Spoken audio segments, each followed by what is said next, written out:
રાજ્યમાં monsoon trough અને western disturbance સક્રિય થતા હવામાન વિભાગ દ્વારા સાર્વત્રિક વરસાદની આગાહી કરવામાં આવી છે। 8 અને 9 ઓગસ્ટના રોજ રાજ્યમાં ભારે વરસાદની સંભાવનાને પગલે યલો એલર્ટ જાહેર કરવામાં આવ્યું। 6 અને 7 ઓગસ્ટ દરમિયાન દક્ષિણ અને મધ્ય ગુજરાતના વડોદરા, છોટાઉદેપુર, નર્મદા, ભરૂચ, સુરત, તાપી, નવસારી, વલસાડ, ડાંગ અને દમણ, દાદરા નગર હવેલી સહિતના જિલ્લાઓમાં હળવાથી મધ્યમ વરસાદની શક્યતા છે।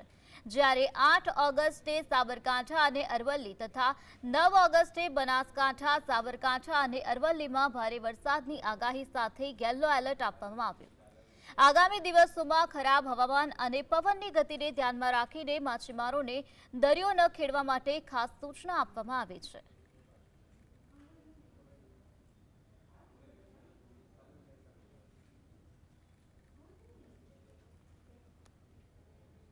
पवन का दिशा जो रहेगा दक्षिण पश्चिम से पश्चिम दिशा से पवन चलने का स्थिति बने रहेंगे और स्टीप प्रेशर ग्रेडियंट के कारण स्ट्रॉन्ग विंड का भी संभावना है। जो स्पीड रहेगा 15 से 20 नॉट, गास्टिंग जो स्पीड रहेगा 25 नॉट तक जाने का संभावना रहेगा।